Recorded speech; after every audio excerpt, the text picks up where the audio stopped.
comenzar a grabar y comenzamos entonces con la clase de hoy.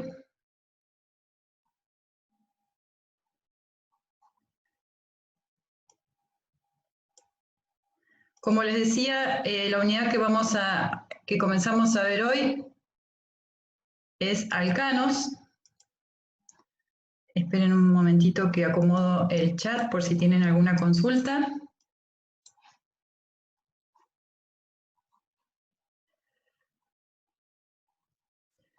Voy a poner entonces el chat acá, así tenemos el espacio para ver. Y les voy a poner entonces también un puntero, así vamos a ir.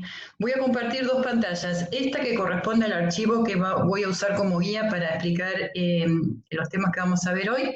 Y les voy a compartir también alguna pantalla de PowerPoint y de otro archivo que en realidad son estructuras de un programa que es el ChemSketch, que permite hacer estructuras de compuestos orgánicos y bueno, y hoy lo vamos a usar ahora a continuación en unos minutitos, ¿sí?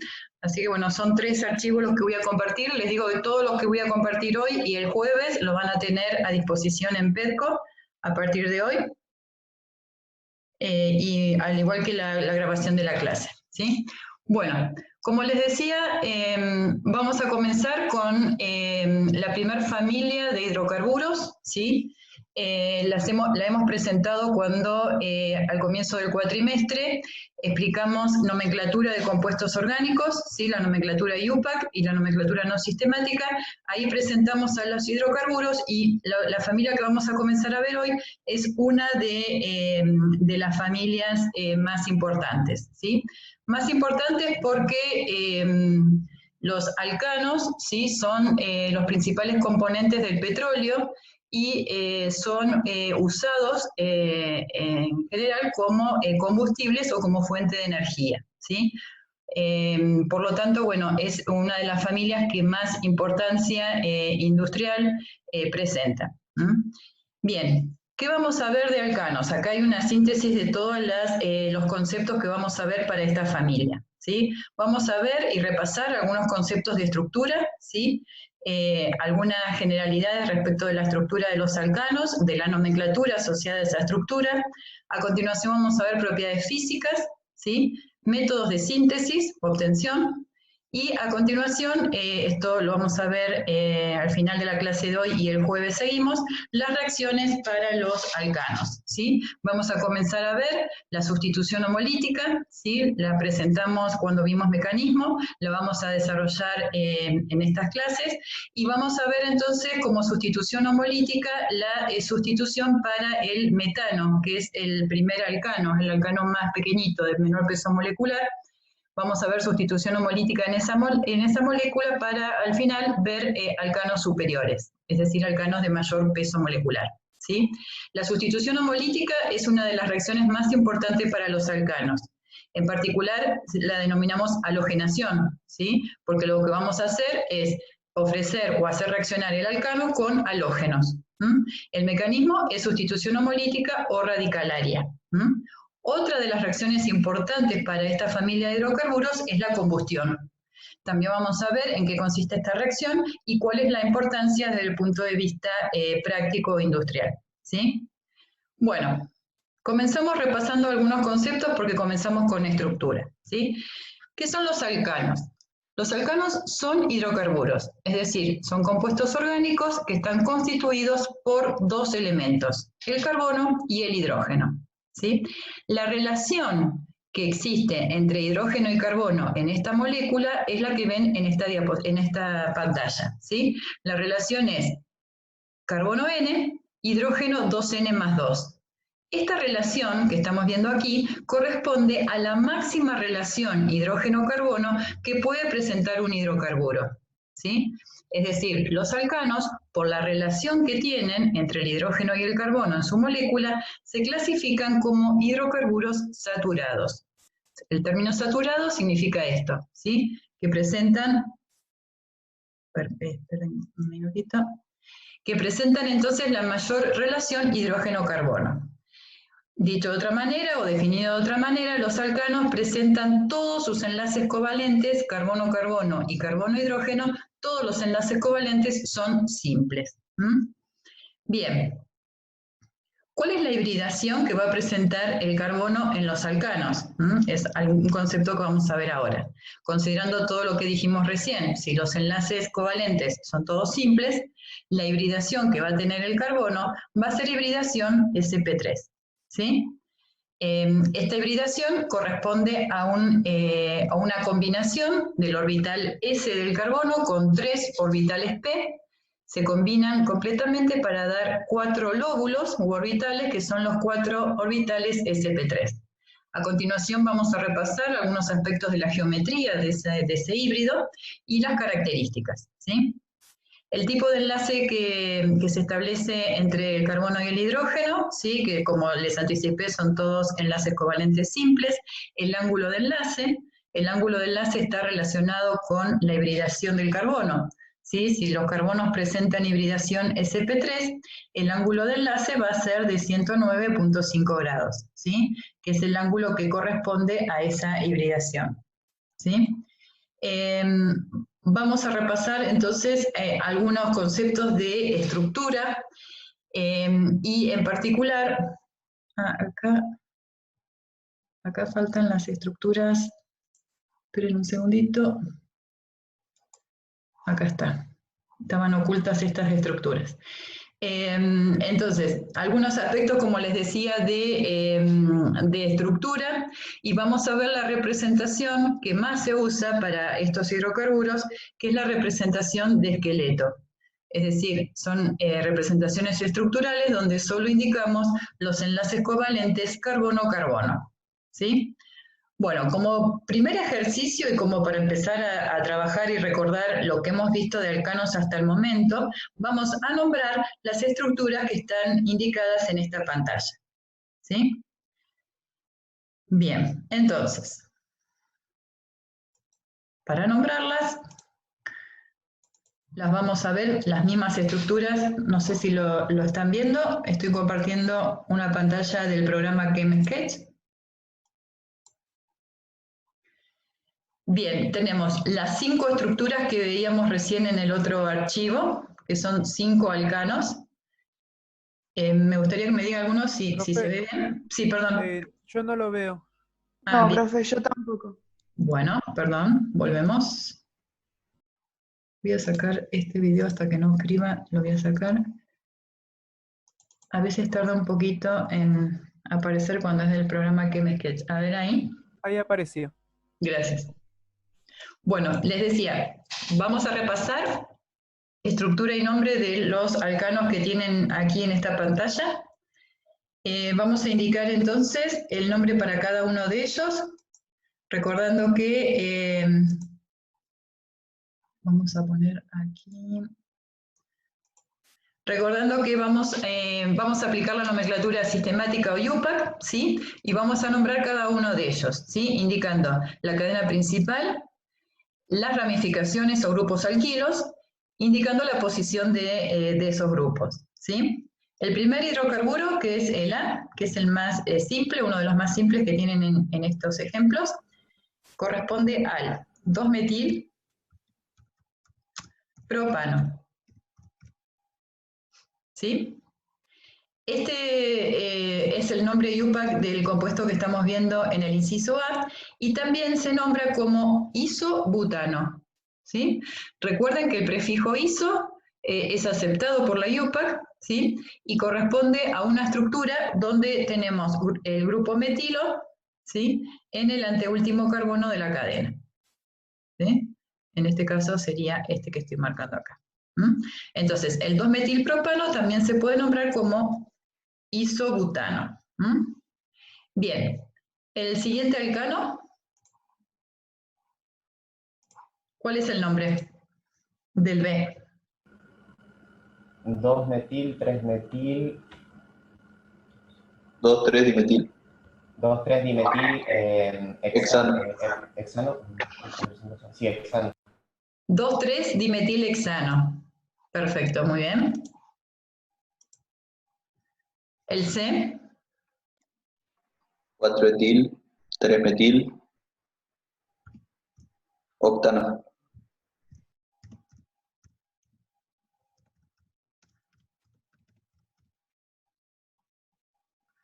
Aquí no hace falta dejar el espacio. 4-etil, 3-metiloctano, ¿sí? Recordando que los grupos alquilos se nombran alfabéticamente. Muy bien. ¿El D? 3-metilpentano. 3-etil 3-etil. pentano.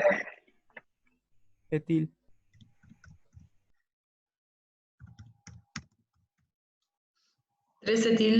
Pentano, muy bien. ¿Y el siguiente? ¿El último? 2-dimetil. Primero nombro el dimetil. 2,2. 5-etil. Ahí me gustó más. 5-etil. 2-dimetil.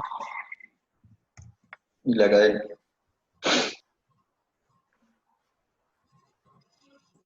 Decano, ¿no? Perdón. Uy, ¿qué pasó? No sé qué se me borró. Y es decano. Sí, esperen que... Ahí está. 2,2-dimetil decano. Muy bien, este es el nombre IUPAC de cada uno de estos compuestos. Bueno, la siguiente pregunta que tenemos en el otro archivo ahora la vamos a ver, pero aprovechamos esta pantalla para verla aquí mismo, es si estos hidrocarburos presentan estereoisomería.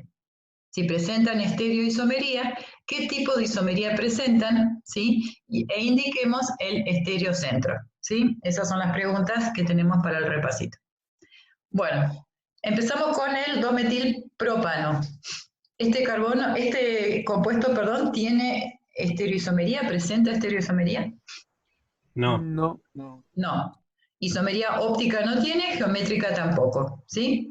En realidad los alcanos, ninguno de los alcanos presenta isomería geométrica debido a que se trata de moléculas que son tridimensionales, es decir, no vamos a encontrar en estas cadenas planos, ¿sí?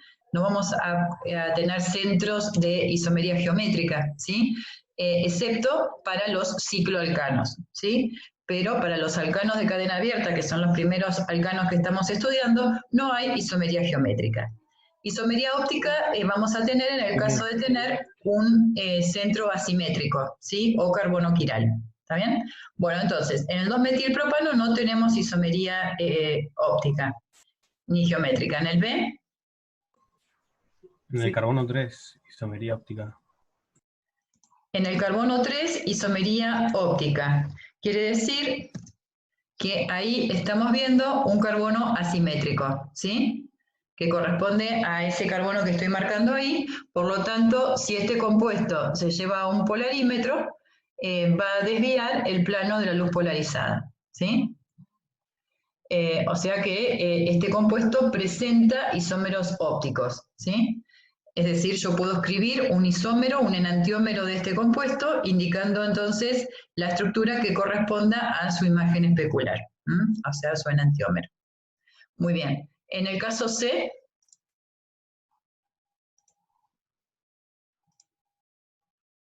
¿está alcano? Sí tiene. En el carbono en 3, el ¿no? Carbono 3 y en el carbono 4 también. En el carbono 3, muy bien. Y en el carbono 4.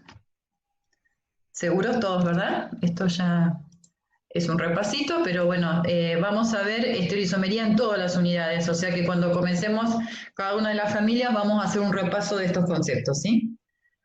Bien, muy bien, eso está bien. Hay dos centros quirales o de asimetría que son estos dos carbonos, ¿sí? En el D, No. No tiene. no. Ninguno de estos carbonos es un centro de asimetría. Ninguno es quiral. El E, En ese sí. En el El 5. 5.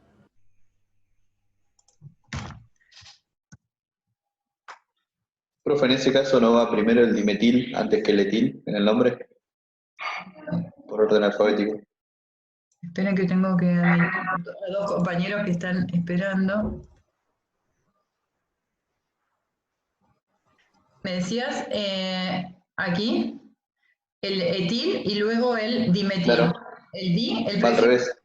no, el prefijo di no se alfabetiza. Ah, está bien. Los prefijos que se alfabetizan, se los escribo acá en el chat, son iso, neo y ciclo. Esos son los prefijos que se alfabetizan. Quiere decir que el grupo isopropilo se ordena alfabéticamente por la I. ¿Sí? El ciclopropilo, por ejemplo, con la C de ciclo. Los otros prefijos no se alfabetizan. ¿Está bien? Bueno, muy bien. ¿Está claro esto? Esto está ninguna duda, ¿verdad? Esto es un repaso, pero me parece que lo tienen bien claro el concepto. Estructura, estereoisomería. ¿Sí? Van a ver que en las guías van a tener preguntas respecto de estos conceptos, es decir, van a tener estructuras, ustedes van a tener que indicar nombres, van a tener que indicar carbonos quirales, ¿sí? Van a tener que escribir enantiómeros, diastereoisómeros, es decir, todos los conceptos que vimos anteriormente los vamos a seguir aplicando cada vez que corresponda, ¿sí? Bueno, dejo de compartir esta pantalla y volvemos a lo que estábamos viendo acá. Ahora les pregunto otra vez si están viendo el cambio de pantalla.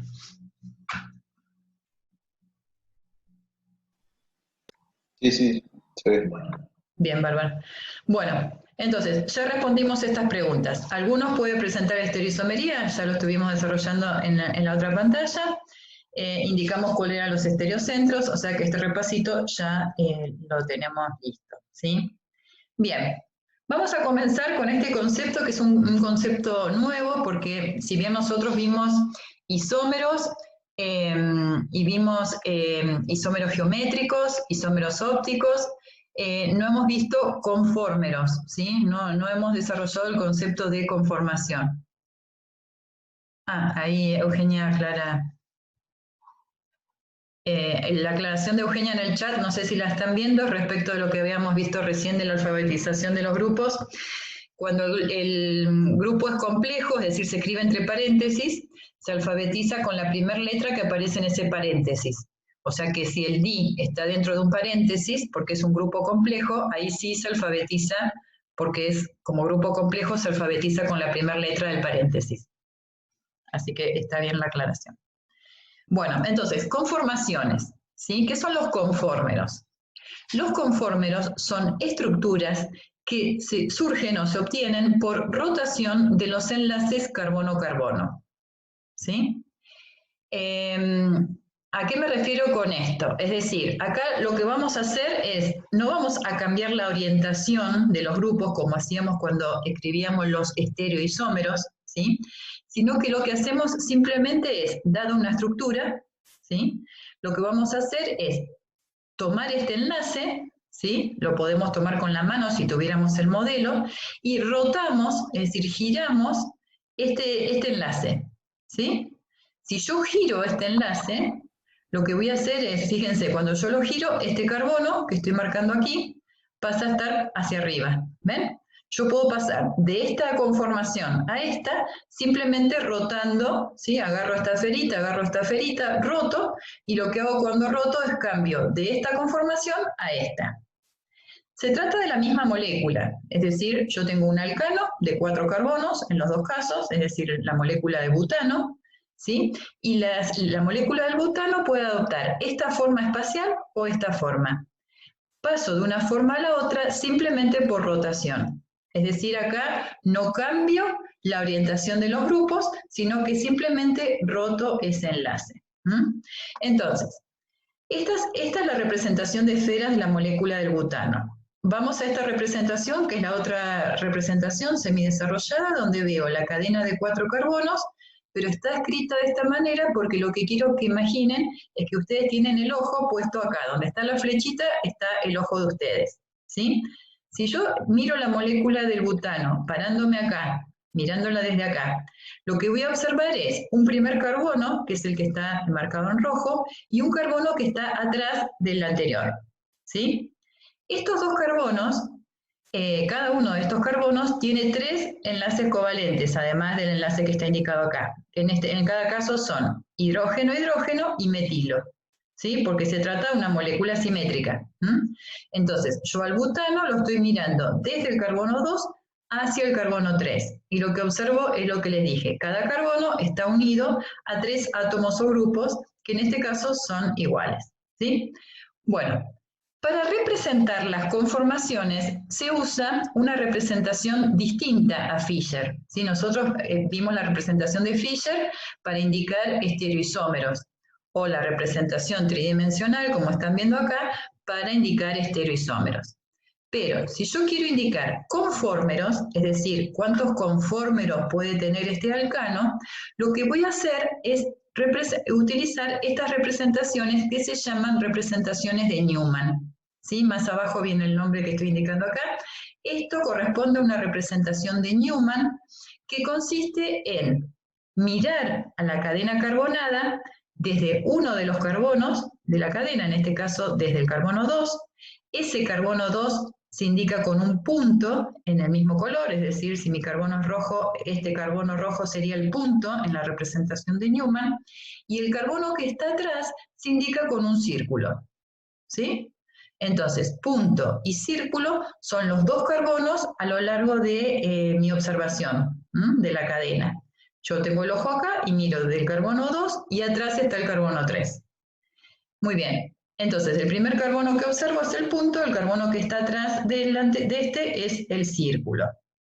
Si yo me paro en el punto, que sería el primer carbono que está cerquita de mi ojo, yo voy a ver que ese carbono, primer carbono, tiene 3 enlaces covalentes: hidrógeno, hidrógeno y metilo.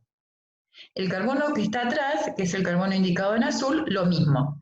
Tiene un enlace a metilo, hidrógeno e hidrógeno. ¿Sí? Ahora observo lo siguiente. Los grupos más voluminosos, que en este caso son los 2 metilos, se encuentran bien separados. ¿Sí?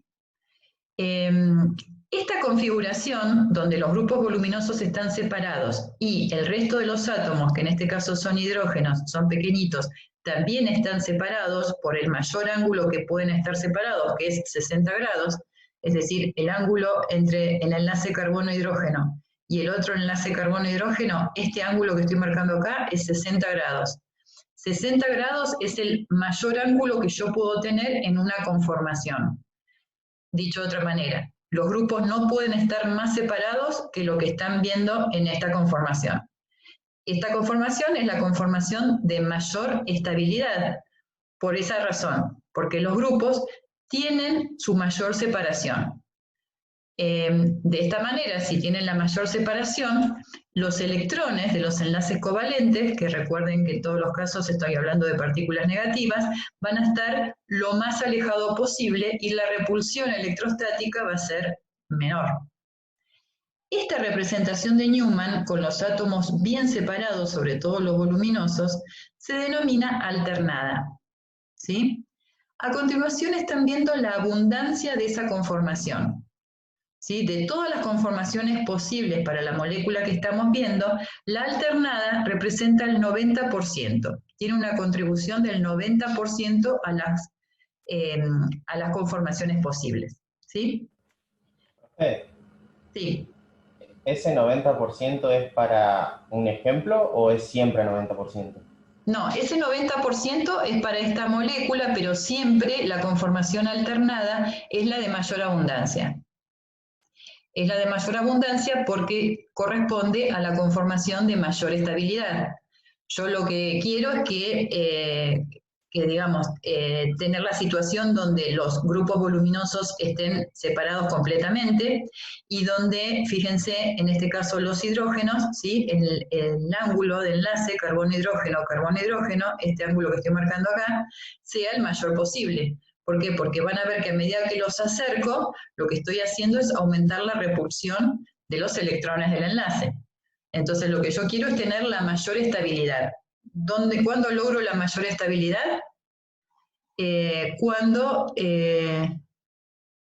¿Tenés armado el modelo, Euge? Bueno, lo que ocurre es que yo en mi casa no tengo los modelos, quedaron en la casa de la profesora Mónica Sabini, y bueno, me di cuenta hoy a la mañana de que necesitaba los modelos. Si quieren, lo que podemos hacer es, dejamos de compartir la pantalla y Eugenia muestra que tiene en su casa los modelos moleculares. Así vemos ese, si Euge querés compartir vos, vemos esa conformación. No necesitas de... A ver, Ese es el butano, ¿cierto? Entonces, te vas a parar ahí. Esa es la eclipsada y... ¿Para qué? ¿Ahí se ve? No me quiero ver yo. Ponelo bien derechito para que queden bien paralelos el 2 y el 3, que no. Por eso, ahí está armado, ¿no? Ahora yo lo voy a poner de frente y lo voy a mirar en este carbono, ¿cierto? Ahí. ¿Ahí se ve? Pasa que pará. Ahí. Me tengo que agarrar de ahí. Sí. Y acá me falta un hidrógeno, para que esto no es tan fácil como parece. No, es fácil si estamos en el aula, pero así seguro que no. Pero bueno, vamos a ponerle voluntad.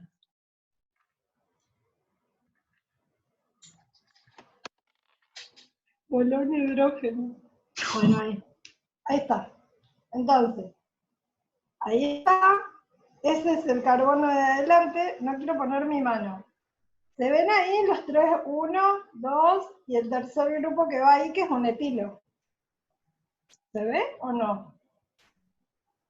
Sí, lo que no se ve es de atrás, pero se ve bien el de adelante. Ustedes lo Pasa que ven. la de atrás está mi mano. Ahí, si yo lo agarro así, se ve mejor. Es re difícil mostrarles esto. Sí, yo sí lo veo bien, no sé, Se ve chicos. bien, profe. Sí, profe, se ve bien. Ese es el carbono de adelante.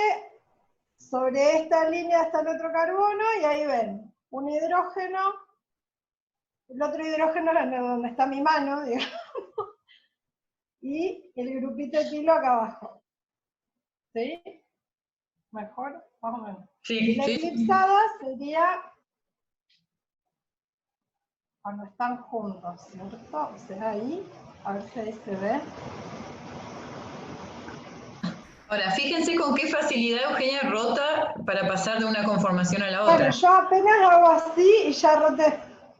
Y ya cambié de configuración. ¿Lo ven? Giro ahí, empujo en uno de los hidrógenos del medio y voy cambiando de configuración. ¿Se ve? Sí, Bueno, es lo mejor que puedo hacer. Me siento No, una no. azafata. perfecto. Sí, no me di cuenta de que si vos tenías los modelos lo podíamos hacer así. Perfecto, gracias, está muy bueno. De nada. Bueno, muy bien. Entonces,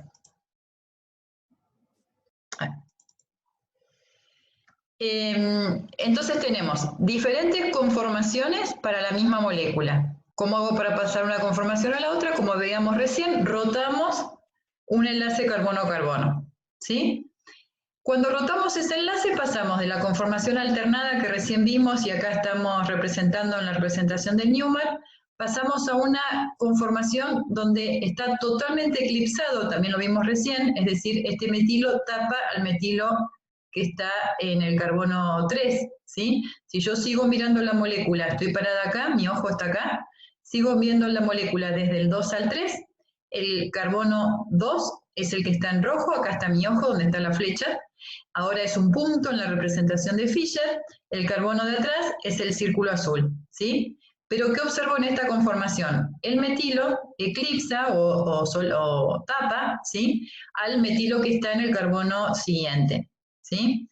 Esta conformación es de mayor energía, es decir, no es la más estable, ¿sí? ¿Por qué? Porque acá los grupos voluminosos están próximos. El ángulo, ¿sí? Entre carbono-hidrógeno es de 0 grados. Aquí está representado un poquito corrido, la eclipsada completamente sería cuando el hidrógeno eclipsa completamente al hidrógeno que está atrás. ¿Sí? Acá está un poquito corrido para que vean cómo estoy pasando de una alternada a una eclipsada. La eclipsada correcta sería cuando yo tengo este metilo completamente atrás de este metilo y este hidrógeno está tapando el hidrógeno que está atrás. Es decir, que se superponen completamente esos grupos. En este caso, el ángulo de enlace carbono-hidrógeno es de 0 grados. ¿Sí? Bueno, y así puedo pasar entonces desde una conformación a otra por rotación de los enlaces carbono-carbono. ¿Sí? Veamos acá lo que está ocurriendo en otro ejemplo. Aquí tengo una molécula más pequeñita que es la del etano. ¿Sí? En el etano yo tengo 2 carbonos, ¿sí? voy a empezar, voy a mirar la molécula desde acá, me paro acá, acá está mi ojo, el primer carbono que veo es el que está representado en negro, el de atrás es el rojo, entonces el carbono negro es este punto donde está el cursor, ¿sí? Y el carbono rojo es el círculo que está atrás, ¿sí? O me lo imagino atrás. Esta representación es la representación Newman de una conformación del etano. Entonces, me paro en el primer carbono que estoy mirando, el que está adelante, que es el negro. ¿Cuántos enlaces tiene y a qué átomos? Este carbono está unido a un hidrógeno, otro y otro, ¿sí? El carbono que está atrás, que es el rojo, tiene la misma situación, 3 enlaces covalentes a hidrógeno. Esta es la proyección de Newman de una conformación del etano. ¿Cuál? La conformación alternada. ¿Por qué le recibe ese nombre? Porque el ángulo de enlace carbono-hidrógeno con el carbono-hidrógeno del átomo de atrás, del carbono de atrás, es 60 grados. Esa es la mayor separación que pueden tener los átomos, 60 grados. Por lo tanto, esta conformación es la de mayor estabilidad. Aquí tienen a continuación, si bien esta es la proyección de Newman, esta se llama caballete, ¿sí? Donde ven es la misma molécula, seguimos teniendo etano, pero acá ¿qué vemos? Vemos el concepto de alternado un poquito mejor. Fíjense, este carbono que es el que está adelante tiene un hidrógeno hacia arriba y el que está atrás tiene el hidrógeno hacia abajo, ¿sí? Que es lo que Newman me muestra acá. Hidrógeno hacia arriba, hidrógeno hacia abajo, ¿sí? Esta conformación es la de mayor estabilidad. Por otro lado, o en contraposición a esto, tenemos la conformación eclipsada, donde yo estoy rotando, me paro, agarro este carbono, con la otra mano agarro este carbono y roto, como hizo recién Eugenia. Entonces paso a la conformación que está abajo. ¿Qué pasa en esta conformación? ¿Cuál es la situación? Se eclipsan los átomos, ¿sí? Se tapan unos con el otro. En la representación de caballete, fíjense que tengo solapado hidrógeno con hidrógeno, todo coincide, ¿ven? Todo eclipsa, todo solapa, ¿sí? Esta representación o esta conformación es la de mayor energía, es decir, menor estabilidad. Bien, ahora, ahí está Eugenia, perfecto. Con el etano en su forma eclipsada. Ahí está eclipsada, y ahí giro con esta mano. Bueno, me voy a agarrar yo, ¿no? Giro con esta mano y... ¿Se ve bien? Sí, ahí sí se ve. Sí, ahí se ve perfecto porque al ser pequeñita no tapan los metilos, se ve bárbaro. Ahí, entonces, así o así en el espacio, si yo lo miro de frente hasta ahí, y la giro, así. Entonces, alternada, eclipsada. ¿Bien? Ahí. Muy bien, está bien. Bueno, listo. Bueno, a nosotros nos encanta, ellos no hacen ningún comentario, pero... Perdón. Pero es así. Bueno, la energía para pasar de una conformación a la otra, en el caso del etano, es de 3 kilocalorías. Esa energía es muy baja. Esto quiere decir que la molécula va a pasar de una conformación a la otra con facilidad. Y en realidad lo que ocurre con la molécula del etano es que va transformándose de una conformación a la otra continuamente, ¿sí? Es decir, a temperatura ambiente, el intercambio de una conformación a la otra tiene lugar con facilidad, no hay ningún inconveniente energético, digamos, para que pase de una conformación alternada a eclipsada, ¿sí? Esa energía necesaria para pasar de una conformación a la otra se llama energía torsional, ¿sí? Es la energía que necesito para rotar, ¿sí? Y pasar de una conformación a la otra, energía torsional, ¿sí? Como verán en el ejemplo que les di, es para el etano solamente 3 kilocalorías mol, cada molécula tiene su energía torsional, pero el ejemplo que les doy de 3 kilocalorías es para que se den cuenta que es una energía muy baja, es decir, que continuamente la molécula va a ir intercambiando de una conformación a la otra continuamente, ¿sí? Sin problemas. Bueno, Vamos a volver a los conformeros cuando veamos moléculas más complejas. Por ahora estamos trabajando con ejemplos simples, etano, butano, lo hemos visto en los modelos, y a medida que avancemos con estructuras más complejas vamos a volver a las conformaciones, ¿sí? No sé si les quedó claro el concepto, digamos, van a ver las representaciones de Newman en la bibliografía, sí van a ver muchas veces las moléculas representadas de esta manera. Recuerden siempre que en la representación de Newman yo pongo mi ojo, lo coloco en próximo a un carbono, y el carbono que tengo atrás es el que se representa en el círculo. Eso es lo más difícil de interpretar porque es una representación distinta a la que estamos acostumbrados a ver. Pero tiene como objetivo visualizar estas dos conformaciones o formas de acomodarse los átomos en forma alternada, eclipsada o las intermedias, porque entre la alternada y la eclipsada hay conformaciones donde el ángulo, ¿sí?, entre cada uno de estos enlaces pasa entre 60 a 0 grados, ¿no es cierto? Entre 60 y 0 grados yo tengo muchos ángulos posibles, ¿sí? Todos ellos tienen lugar en la conformación de una molécula, ¿sí? Es decir, las opciones... Sí. Yo lo que no entendí es ese 90% que está abajo de alternada. Sí. ¿Qué significaría? El 90% es la contribución de esa molécula, ¿sí?, de esa conformación a todas las posibles conformaciones. O sea, vos tenés varias conformaciones posibles. De todas las conformaciones posibles, el 90%, o ponele, para decirlo por ahí entre comillas todo lo que voy a decir, ¿no? El 90% del tiempo el butano está bajo la forma de conformación alternada. No es una cuestión cinética, pero bueno, ni de tiempo, pero es algo así, el concepto es ese. O sea, es la contribución de esa conformación a todas las conformaciones posibles, ¿sí?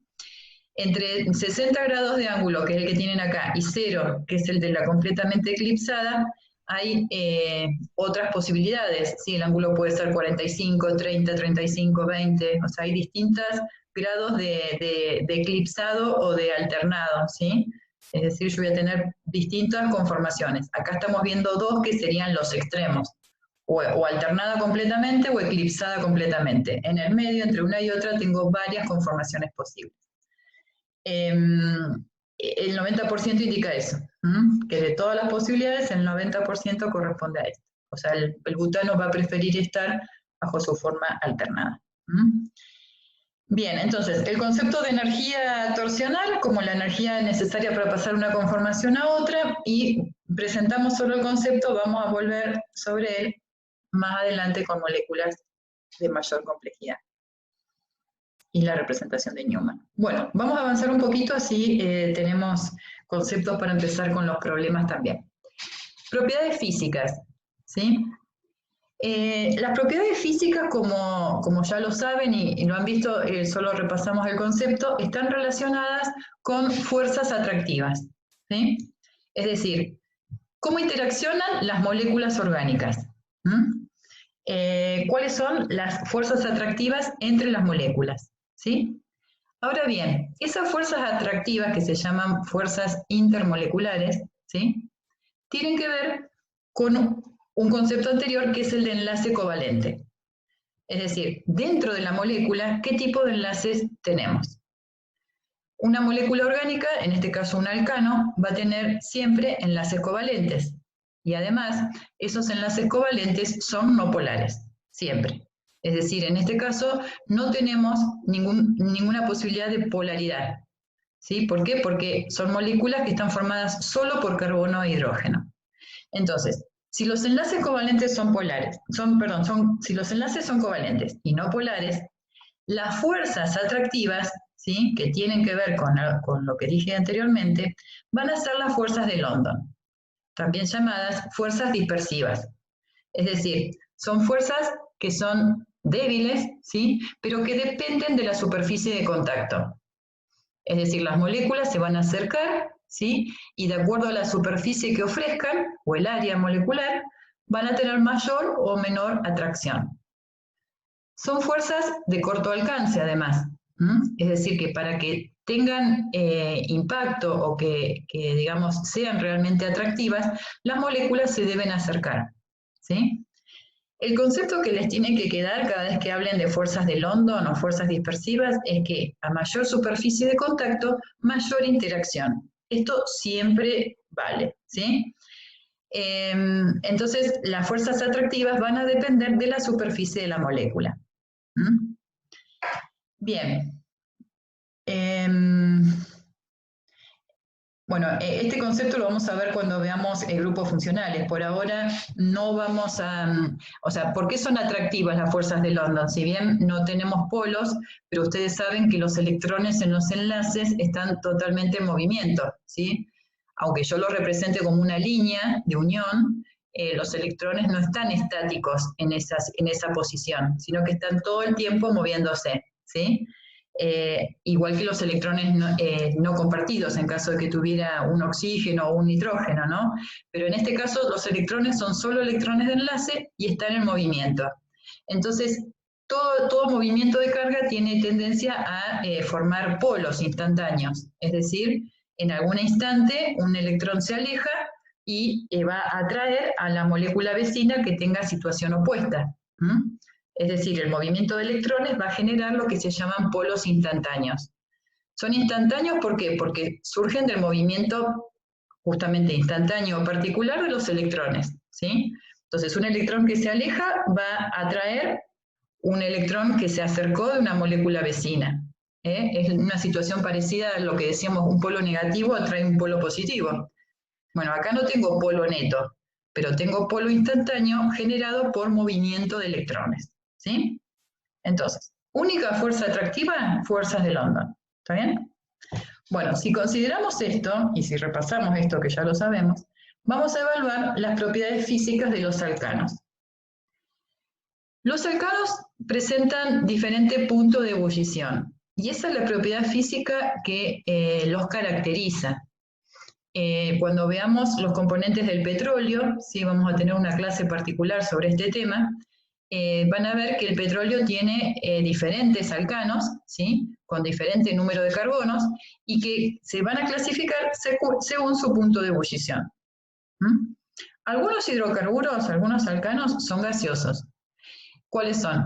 Los que están constituidos por un carbono, que es el metano, a 4 carbonos, que sería el butano. Es decir, entre 1 y 4 carbonos, los alcanos son gaseosos. Estos alcanos son los constituyentes del gas natural, ¿sí? Es decir, el gas que consumimos todos los días en nuestra casa es una mezcla de alcanos de cadena corta, ¿sí? Su estado físico, su estado de agregación es gaseoso. Se pueden licuar, ustedes habrán visto que existen gases licuados, pero, y lo han sentido nombrar varias veces, pero un gas licuado es un gas que ha sido sometido a elevada presión, ¿sí? Si yo aumento la presión o bajo la temperatura, ese estado físico puede cambiar, ¿sí? Pero los que tienen cadena corta a presión atmosférica son gaseosos. Entre 5 carbonos y 17 tenemos los líquidos, es decir, son alcanos que tienen como principal aplicación la de ser solventes, ¿sí? Son usados como solventes. ¿Qué ejemplo tengo acá? El hexano, ¿sí? El octano. Son solventes y también son los constituyentes de los combustibles líquidos, ¿sí? De las naftas, del gasoil, ¿sí? En esos casos, del querosén, entre otros. Ya vamos a ir viendo, ya les digo, vamos a tener una clase donde se desarrolla todo esto. Este grupo de alcanos tienen este estado físico, son líquidos. A partir de 18 carbonos en la cadena, es decir, cadenas bien largas, tenemos alcanos de estado sólido. ¿Qué ejemplo tenemos acá? Las parafinas, ¿sí? Las ceras de parafina. Hay diferentes ceras, hay ceras de abeja y demás, ¿no? Esas ceras no, lo que estoy hablando en este caso serían las ceras de parafina, es decir, las ceras que se obtienen a partir del petróleo, ¿sí? Esas ceras están constituidas por alcanos de cadena larga. Entonces, vamos a tener los 3 estados de agregación en la familia de los alcanos. Bien, a continuación tenemos una tabla donde ordenamos los alcanos según su peso molecular, ¿sí? De arriba hacia abajo va aumentando el peso molecular. Perdón. ¿Alguien? Yo tenía una consulta, profe. Sí. Si es indistinto si las cadenas son ramificadas o lineales, o ese criterio es para solo cadenas lineales, digamos. No, justamente, eso es lo que después lo vamos a desarrollar más, pero ahora en la tabla también se ve. Muy bien, gracias por la pregunta, pero lo voy a aclarar ahora. Depende de la estructura de la cadena. ¿Por qué? Recuerden que dijimos, las fuerzas que actúan acá, las que se aplican en este caso, son las fuerzas de London. Y las fuerzas de London dependen del área. Entonces, ¿qué vamos a esperar respecto a la estructura? Vamos a comparar, por ejemplo, el butano con el isobutano. ¿Sí?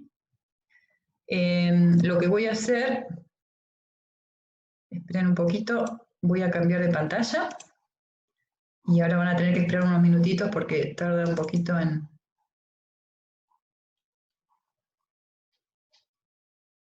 aparecer ahí. Espero que la estén viendo ahora. Entonces tenemos el butano y el isobutano. ¿Sí? Estos dos alcanos los tenían recién en la tabla.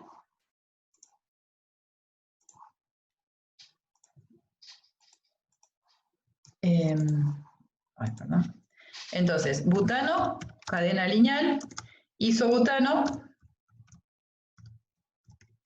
cadena ramificada. Estoy comparando isómeros, ¿sí? Es decir, los dos tienen la misma fórmula molecular, ¿sí?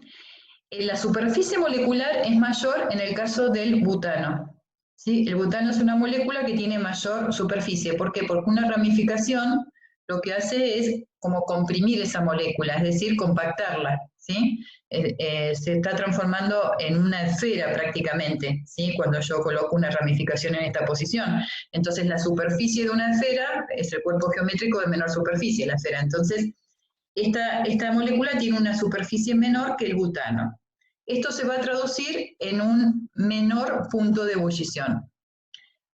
Los alcanos ramificados presentan menor punto de ebullición que los lineales. ¿Sí? Veamos el valor.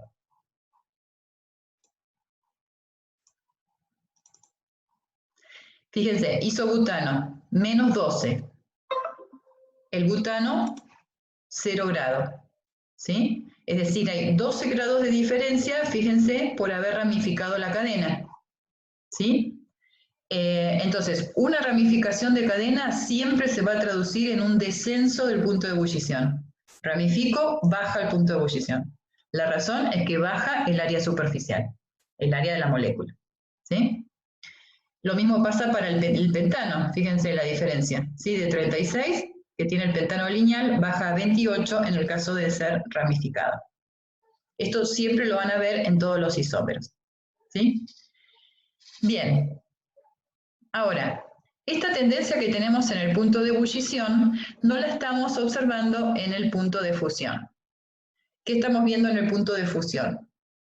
El punto de fusión, es decir, la energía que yo tengo que entregarle a la sustancia para pasar del estado sólido al líquido, fíjense que aumenta a medida que aumenta el tamaño de la cadena. Esto también vale para el punto de ebullición. Los dos puntos aumentan a medida que aumenta el tamaño de la cadena. Esto es válido en los dos casos. Pero lo que difiere, el análisis que tenemos que hacer que es diferente, es el de la ramificación. ¿Sí? Si yo ramifico la cadena de butano, que lo hicimos recién, ¿sí? Si yo la ramifico, fíjense que al ramificar, ¿sí? Vamos a ver, por ejemplo, o en el caso del pentano lo mismo, si yo ramifico, lo que estoy haciendo es disminuir. Esperen a ver qué pasa acá. El neo... acá. Fíjense, vamos a comparar el pentano con el neopentano. El pentano es porque acá sí bien se ve la diferencia de la ramificación, ¿sí? Porque las otras son cadenas tan pequeñitas que no van a ver significativa la diferencia. Fíjense, tenemos el pentano y el neopentano, ¿sí? El pentano es una cadena de 5 carbonos lineal. El neopentano es totalmente ramificada. Ahora voy a escribir la estructura. Y fíjense la diferencia. Este tiene un punto de fusión de menos 130 y este tiene un punto de fusión de menos 17. Quiere decir que yo tengo que entregar más energía a la cadena más ramificada. ¿Sí? Entonces, para el punto de fusión, la relación es distinta. A mayor ramificación, ¿sí? Mayor punto de fusión. ¿Mm? Vamos a ver, en el caso, cuando escriba la estructura, teníamos pentano, ¿sí? Teníamos que comparar entonces la estructura del pentano con el neopentano. El neopentano es esta estructura, es una estructura de 5 carbonos totalmente ramificada, ¿sí? Entonces,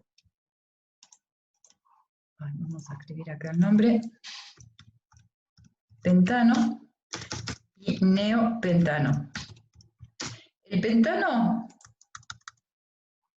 tiene un punto de fusión, creo que era menos 130, ahora lo verifico. Y el neopentano tiene un punto de fusión de menos 17 grados centígrados. ¿Sí? Estos son los dos valores que sacamos de la tabla que estábamos viendo en la otra pantalla. ¿Sí? Entonces, ¿qué estamos interpretando acá? Que a medida que yo ramifico, ¿sí?, la aumenta el punto de fusión. Esto es una observación, es un dato experimental. Yo tengo que entregar más energía, ¿sí?, cuanto más ramificada esté la molécula. Recuerden que en el punto de fusión la molécula pasa del estado sólido al estado líquido. Entonces, en el estado sólido, la ramificación favorece el acomodamiento. Las moléculas ramificadas se acomodan mejor en la estructura del sólido, se acomodan más próximas. Este mejor acomodamiento hace que yo tenga que entregar más energía para separar moléculas ramificadas que para separar las moléculas que están en estado, digamos, o cadena lineal. ¿Sí? También lo pueden interpretar de esta manera. Por unidad de volumen, supongan que yo tengo 1 metro cúbico de estos hidrocarburos, va a ingresar ese metro cúbico más moléculas de neopentano que de pentano lineal. ¿Sí? Esto quiere decir que hay mayor grado de compactación si la cadena es ramificada. Entonces, como conclusión, a mayor grado de ramificación, mayor punto de fusión. ¿Sí? Esa es la diferencia respecto del análisis que hacíamos en punto de ebullición. ¿Por qué es diferente? Porque yo cambio de estados diferentes. En fusión yo cambio de sólido a líquido. Entonces ahí el grado de compactación es muy importante.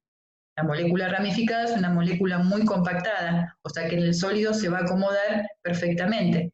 Entonces ese grado de acomodación va a darme una energía necesaria mayor para poder separar las moléculas. ¿Sí? Bien, entonces, lo que estamos viendo, que lo van a volver a repasar en varios ejercicios de la práctica, es la tendencia que tengo a medida que cambia el tamaño de la cadena y a medida que voy ramificando. Eso lo vamos a volver a retomar, ¿sí? Ahora estamos presentando todas las propiedades para que los vayamos analizando en forma general. Bien, no sé si quedó alguna duda con esa tendencia, ramificación y longitud de cadena en los puntos, tanto de fusión como de ebullición. No, profe. Bien, la otra propiedad que caracteriza a los alcanos es la solubilidad en agua. Los alcanos son insolubles en agua, ¿sí? Es, digamos, la característica que presentan, ¿sí? Son compuestos que son insolubles y son menos densos que el agua. Es decir, si yo trato de mezclar o agregar un hidrocarburo al agua, lo que voy a observar es que siempre van a estar en la fase superior. Los hidrocarburos, los alcanos, presentan menor densidad que el agua.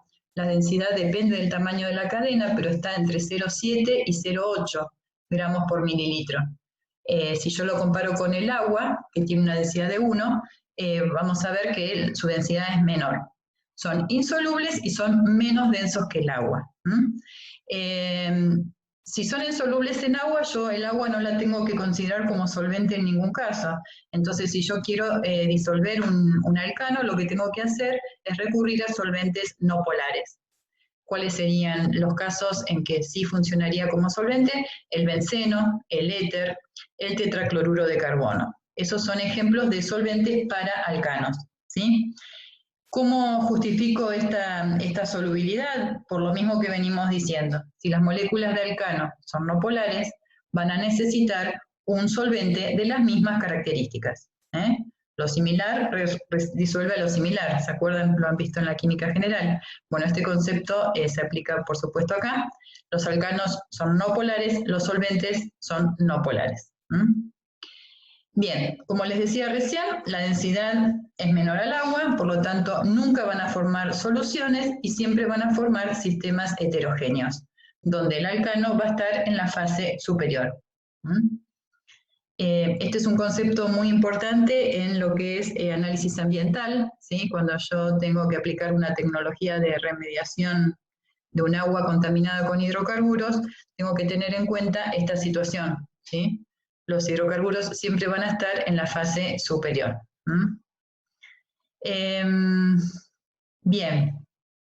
La única posibilidad de poder, digamos, aumentar su densidad, ¿sí? Y hacerla similar o mayor al agua es halogenando la cadena, ¿sí? Vamos a ver cuando veamos las reacciones que la incorporación de halógenos, que son átomos más pesados que el hidrógeno, hace que la densidad aumente a tal punto que un derivado halogenado puede tener mayor densidad que el agua, ¿sí? Pero si hablamos de los alcanos propiamente, siempre son menos densos que el agua. Bien.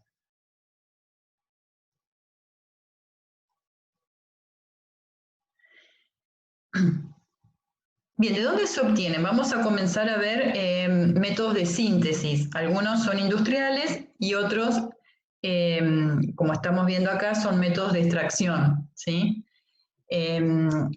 Para los alcanos tenemos una fuente natural, y esa fuente natural es el petróleo, ¿sí? También denominado crudo. En el caso del petróleo, lo que tenemos en el petróleo es una mezcla de varios alcanos, ¿sí? Los alcanos son los constituyentes mayoritarios de del petróleo, y también tenemos en el petróleo algunos hidrocarburos aromáticos, ¿sí? Benceno, derivados del benceno, y como constituyentes minoritarios, compuestos nitrogenados y azufrados. En síntesis, los alcanos son los principales constituyentes o integrantes del petróleo, de la mezcla de petróleo. ¿Cuál es la proporción que tenemos en volumen? Son valores estimativos porque según el origen del petróleo voy a tener una composición diferente. Lo que están viendo acá es la composición en volumen para petróleos acá de la región, donde van a ir viendo que el porcentaje de abundancia en esa mezcla va a depender del tamaño de la cadena, ¿sí? Además de dar tamaño de cadena, vamos a dar rango de punto de ebullición. Hoy cuando les presenté punto de ebullición les dije, es la propiedad que caracteriza a ese rango o ese grupito de alcanos, ¿sí? Entre 1 y 4 carbonos son gaseosos. Bueno, ¿qué punto de ebullición tienen? Menor a temperatura ambiente. O sea, para cada rango de cantidad de carbonos o de tamaño de cadena tengo un punto de ebullición asociado, ¿sí? Que lo caracteriza.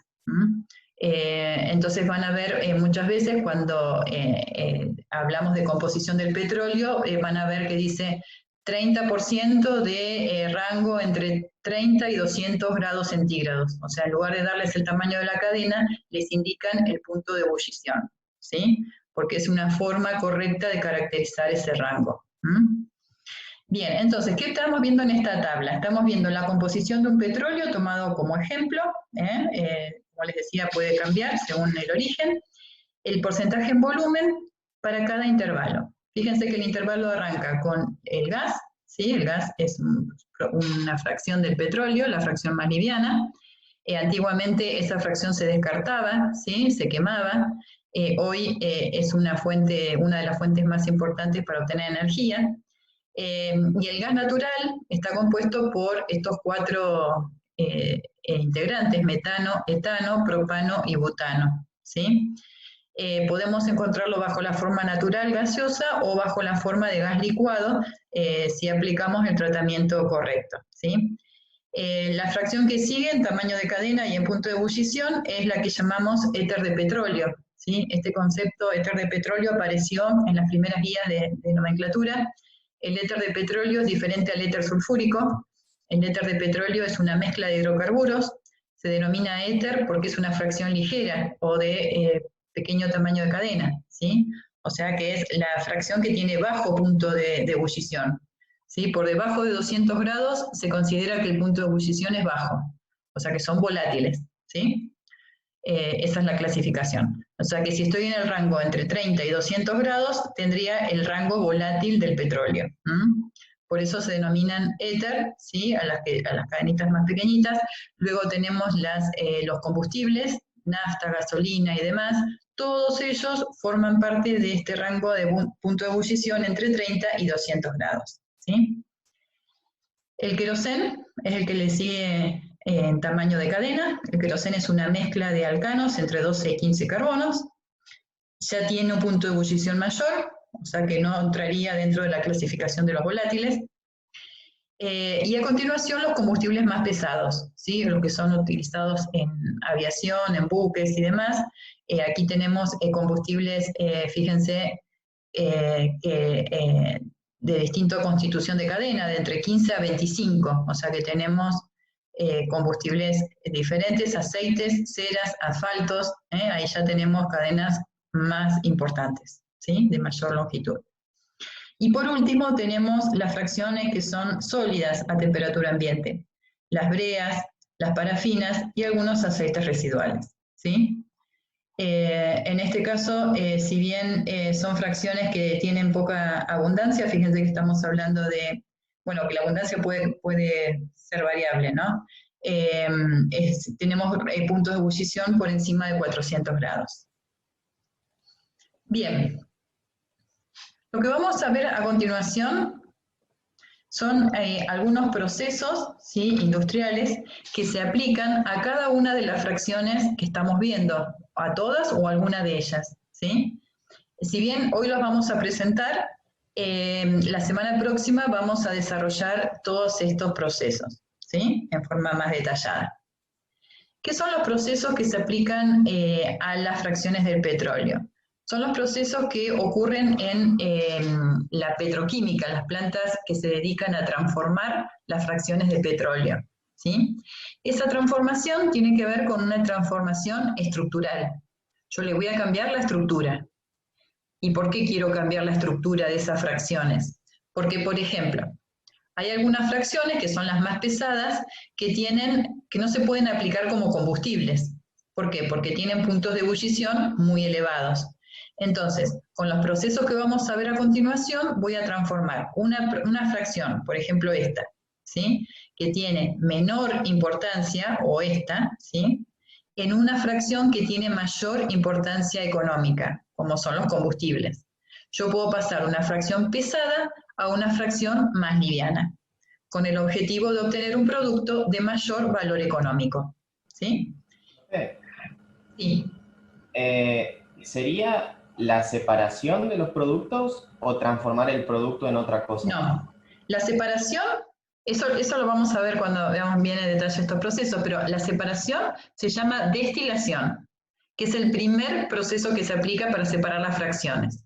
Si yo quiero separar cada una de las fracciones que estamos viendo acá, el proceso que, digamos, físico-químico que voy a aplicar se llama destilación, que consiste en separar las fracciones por sus puntos de ebullición. ¿Sí? Cuando yo destilo, lo que estoy haciendo es darle a esta mezcla, ¿sí? que es mi petróleo, la energía necesaria para que cambien de estado y se separen de la mezcla. ¿Sí? Entonces, yo le voy a dar energía necesaria para que esta fracción, que es la más liviana, bueno, esta fracción es la gaseosa, pero vamos a suponer esta. Sí, vamos a suponer que estoy con la fracción entre 4 y 12 carbonos. Si yo a esta mezcla le entrego energía, la primera fracción que voy a separar es esta, la del éter de petróleo, nafta, gasolina, etc. Esta fracción, cuando yo entrego energía, se va a separar de la mezcla, ¿sí? Va a pasar a la fase gaseosa y luego puede condensar. O sea, yo voy separando las fracciones, entregando calor. Entrego calor, separo la más liviana. Entrego más calor, separo la otra. Entrego más calor, separo la otra. ¿Sí? Voy entregando en forma controlada energía para separar cada fracción. Una vez que las tengo separadas, aplico los procesos que estamos viendo a continuación. ¿Sí? Es decir, la forma de separarlo es destilación. ¿Sí? La forma de procesarlo es lo que vamos a ver a continuación. No hay otra forma de separar esta mezcla que no sea por destilación. Es la forma más práctica y la que se aplica a escala industrial. ¿Sí? Ya vamos a ver en qué consiste todo esto. ¿Sí? Ahora solamente lo estoy mencionando. Entonces yo tengo el petróleo que tiene todos estos componentes, lo separo por destilación y a continuación a cada fracción le aplico estos procesos. ¿Sí? ¿Cuál es el objetivo de estos procesos? Cambiarle la estructura. ¿Sí? Como les decía recién. Yo voy a cambiar la estructura porque quiero un producto de mayor importancia económica. ¿Sí? O sea, un combustible. Entonces, fíjense, antes de mencionar esto, fíjense acá. Yo tengo un aceite residual, que era uno de los últimos productos que vimos en la tabla, forma parte del petróleo, pero que no tiene mucha importancia económica. Yo le voy a cortar la cadena, ¿sí? Y cuando corte la cadena voy a tener toda esta composición de combustibles. 30% de gas, 50% de gasolina, 20% de aceites pesados, que son los que no puedo craquear o romper. Pero fíjense que de un aceite yo tengo un 80% de combustible. ¿Sí? Ese es el objeto, ¿sí? El objetivo de los procesos que se aplican en las fracciones del petróleo. ¿Cuáles son esos procesos? Isomerización, dimerización, cracking, el cracking significa ruptura de cadena, y reforming. Reforming significa cambiar la estructura sin necesidad de romper, o sea, cambia la forma de la cadena. ¿Sí? Bien. El cracking. El cracking es el proceso más aplicado o el más simple. ¿Sí? ¿Por qué? Porque solamente entregando energía, alta temperatura, una cadena larga o una fracción de cadena larga se rompe en constituyentes de menor tamaño. ¿Sí? O menor punto de ebullición. Esto lo logro solamente entregando calor. En algunos casos se aplican catalizadores. ¿Sí? Ya cuando veamos, tengamos esta clase de procesos petroquímicos, vamos a ver qué catalizadores se usan y en qué condiciones en cada caso. ¿Sí? El otro proceso petroquímico se llama reforming o reformateo. ¿Sí? Acá fíjense, tengo el heptano, que es un alcano, y le voy a cambiar la estructura. Es decir, no pierdo ningún carbono, pero lo que estoy haciendo es, de una cadena alifática, abierta, lineal, la transformo en una cadena aromática. ¿Sí? O sea, cambié totalmente la estructura de ese hidrocarburo. Ese proceso se llama reformateo o reforming. O sea, de un alcano tengo un hidrocarburo aromático. Fíjense que las condiciones siempre son altas temperaturas y catalizadores. Los catalizadores son selectivos y apropiados para cada proceso petroquímico. ¿Sí? Es decir, no se usa cualquier catalizador. Hay catalizadores indicados según el cambio de estructura que yo quiero aplicar. Bien. El otro proceso ya no tan común, pero sí tiene lugar, se llama isomerización. ¿Sí? Esto se usa, este es un proceso que se aplica mucho en la industria de los plásticos, ¿sí? O sea, para obtener monómeros para después poder polimerizar. Por ejemplo, por un proceso de isomerización, yo transformo una cadena lineal en una cadena ramificada. ¿Sí? Entonces tengo el butano, pentano y hexano. En todos los casos cambiamos la estructura. ¿Sí? Recuerden que todo esto, ya les vuelvo a decir, lo vamos a ir viendo bien el paso a paso y cómo se lleva a cabo. ¿Sí? Estos procesos tienen lugar en las industrias petroquímicas, ¿sí? Que son las que tienen como objetivo transformar la estructura de los alcanos que están presentes en el petróleo. ¿Sí? O sea, que es una forma o es un método de síntesis de alcanos. Ninguno de ellos tiene lugar en un laboratorio común, un laboratorio, digamos, de cualquier laboratorio privado que tengamos cerquita. Son procesos especiales que requieren tanto equipamiento como condiciones muy, muy específicas. Ahora, para obtener un alcano... Sí, perdón. Perdone, capaz que la pregunta no va mucho al tema, pero me sorprendió el tema este de que utilizan cadenas pesadas como lo puede ser, pensaría yo, el diésel o el gasoil, como le decimos, Sí. para hacer lo que es gas y gasolina, o sea, la nafta. ¿Por qué? Perdón, nunca vas a usar un diésel para, o sea, la fracción que vas a usar para el cracking es una fracción pesada. O sea, nunca la voy a aplicar a un combustible. Ah, bien, Si yo tengo un combustible, ya tengo la fracción que necesito con el punto de ebullición que yo necesito para esa aplicación. O sea, yo lo que estoy diciendo es que el cracking o craqueo se aplica a la fracción más pesada. A ver, vamos a la tabla. Estoy hablando de estas fracciones. por eso decía el gasoil. Sí. Ah, No, usted es lo más pesado todavía. acá hay un montón de combustibles o no combustibles, hay un montón de cosas acá. ¿Por qué? Porque fíjate que yo acá tengo el rango entre 15 y 25. El gasoil está entre 15 y 17, 18. Ahí tenés el gasoil. Después, las ceras tienen 20, 25. Es decir, dentro de este rango yo tengo varias categorías a su vez. ¿Ves? Claro.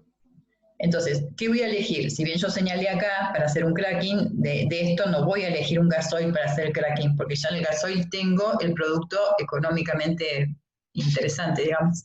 Yo voy a hacerle un cracking a una cera, un asfalto, un aceite mineral, ¿sí? Bien. A esas fracciones, las que tienen menor valor económico. Ah, bien, bien. ¿Ok? Esto es una presentación, vuelvo a decir, seguramente, y acá hay alumnos de Ingeniería en Petróleo, están interesados en tener más información y más específica, y la vamos a tener porque Israel les va a dar la clase particular de este tema, ¿sí? Bien, ahora tenemos que avanzar un poquito para que ustedes puedan también ir a la par con los ejercicios. Entonces, estos son todos métodos de obtención, ¿sí? A nivel industrial de los alcanos. Pero les decía, hay otros métodos de síntesis que llamamos síntesis de laboratorio, no porque sean demasiado sencillos, sino porque requieren condiciones más suaves, ¿sí? Ya no estamos hablando de 500 grados, catalizadores demasiado específicos, ¿sí? Estamos hablando de condiciones más suaves, por eso lo llamamos síntesis de laboratorio, ¿sí? ¿En qué consisten esas síntesis? La primera reacción que estamos viendo acá, que es la más importante para obtener un alcano, consiste en un método de hidrogenación. La hidrogenación, acostúmbrense a interpretar los nombres de las reacciones, ¿no? Porque me dicen todo. Hidro es adición de hidrógeno, ¿sí? Yo adiciono hidrógeno, ¿a quién? A hidrocarburos que puedan sufrir reacciones de adición. Las reacciones de adición las daban los alquenos y los alquinos. Es decir, yo tengo que tener enlaces múltiples que se transforman en simples, ¿sí? Entonces, yo tengo un alqueno, le voy a adicionar. Yo tengo un alquino, también voy a adicionar.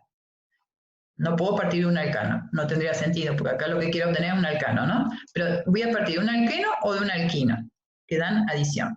¿Qué voy a adicionar? ¿Cuál es el reactivo? Hidrógeno molecular, ¿sí? Es decir, yo voy a agregarle alta presión de hidrógeno, el hidrógeno es un gas, altas presiones de hidrógeno, para favorecer esa reacción a la derecha y que el hidrógeno, ¿sí?, se acerque a la molécula y se adicione, ¿sí? Esta reacción de adición no es una adición donde participen iones, sino que el hidrógeno se adiciona en forma atómica, ¿sí? Ya vamos a ver el mecanismo. En este caso tengo simplemente un único producto porque es un producto de adición. Bien, en el caso del alquino, para llegar a un alcano, yo tengo que adicionar 2 moles del mismo gas de hidrógeno. ¿Por qué 2 moles y no 1? Esta es la estequiometría de esta adición.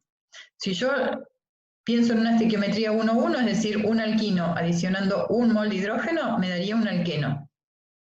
O sea, cada molécula de hidrógeno se adiciona a un enlace múltiple. Si yo tengo 2 enlaces múltiples, como en el alquino, necesito 2 moléculas de hidrógeno. ¿Sí?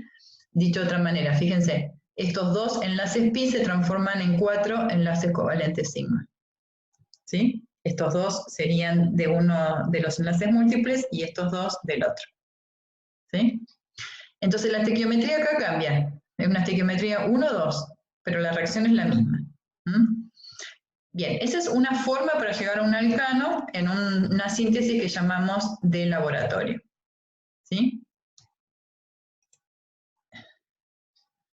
Bien.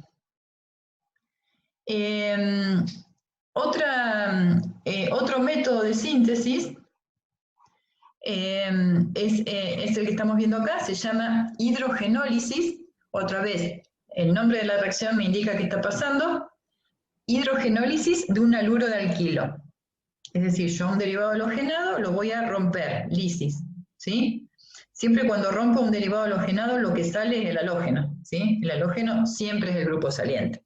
Entonces, saco el bromo, ¿sí? Y el que entra en esa hidrogenólisis es el hidrógeno. ¿Cómo interpreto este nombre? El hidrógeno promociona la lisis del haluro de alquino, ¿sí? O sea que el responsable de esa lisis es este hidrógeno. En este caso, fíjense que la reacción tiene que ver con esto, con ese reemplazo del bromo por el hidrógeno, y se lleva a cabo en presencia de zinc. ¿Por qué? Porque el zinc lo que va a hacer es favorecer o atraer al bromo, que se va a ir como bromuro. ¿Sí? ¿Está? Esa es otra forma de llegar a tener un alcano a partir de un derivado halogenado en este caso.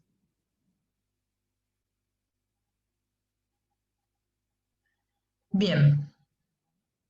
Este método lo vamos a ver cuando veamos alquinos, ¿sí? En unas clases más adelante lo vamos a ver otra vez. Es decir, yo tengo un alquino, tiene que ser terminal, es decir, este triple enlace tiene que estar en el extremo de una cadena. ¿Por qué? Porque necesito un hidrógeno unido a un carbono sp. ¿Sí? Este hidrógeno se va a ir como protón, ¿sí? Y lo voy a reemplazar por sodio. Es decir, acá hay un intercambio iónico, ¿no? Se va el protón, llega el sodio como contraion ahí. ¿Sí? Lo que me importa aquí en esta reacción que vean es que este carbono sp se transforma en un carbono con carga negativa.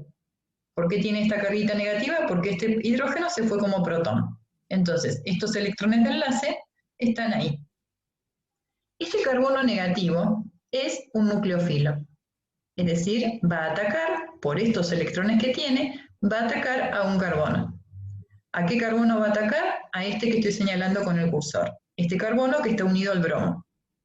Entonces, cuando este carbono ataca a este carbono que está acá indicado en el cursor, se forma una nueva unión carbono-carbono. ¿Sí? Es decir, yo, a ver, repasamos. Tenía un alquino terminal, lo transformé en una sal de ese alquino, es decir, un carbono con carga negativa, que se transforma en un nucleófilo. Ese nucleófilo, ¿a quién va a atacar? Al bromuro de isopropilo, ¿ven? Es decir, ataca a un derivado halogenado, ¿por qué? Porque el bromo siempre se va en grupo saliente, y este carbono negativo ataca a este carbono de la cadena, formándose esta nueva unión.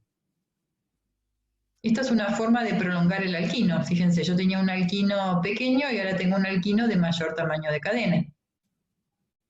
¿Sí?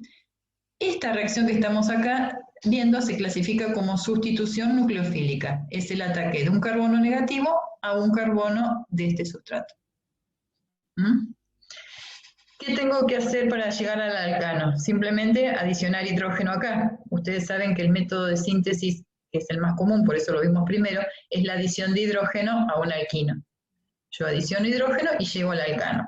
Lo que están viendo en esta última reacción es que hay posibilidad de cambiar el tamaño de la cadena, siguiendo esta serie de reacciones, ¿sí?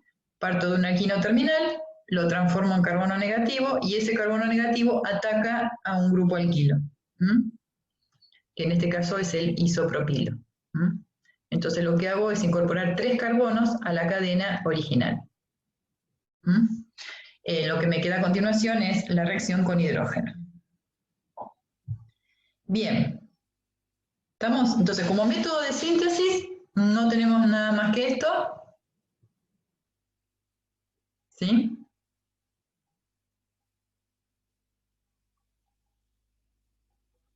Para alcanos. Recuerden que los alcanos son compuestos orgánicos que no tienen grupos funcionales. Al no tener grupos funcionales, también las estrategias para sintetizarlos son limitadas porque no tengo grupos para reemplazar, no tengo grupos para eliminar, ¿sí? Al no tener grupos funcionales, todo lo que es síntesis y reactividad es limitado. Por suerte tenemos una fuente natural de alcanos que es el petróleo, ¿no? Entonces esa es la principal fuente para los alcanos. Bien. Lo que nos queda en este ratito de clase, porque a las 4 vamos a hacer un descansito, es hacer un repaso de algunas propiedades, ¿sí? Para explicar la reactividad de estos compuestos, ¿sí? Bien, en función de todo lo que estuvimos diciendo, los alcanos son compuestos no polares, están compuestos por carbono e hidrógeno, no presentan grupos funcionales. Todo esto me está indicando que estamos ante una familia poco reactiva.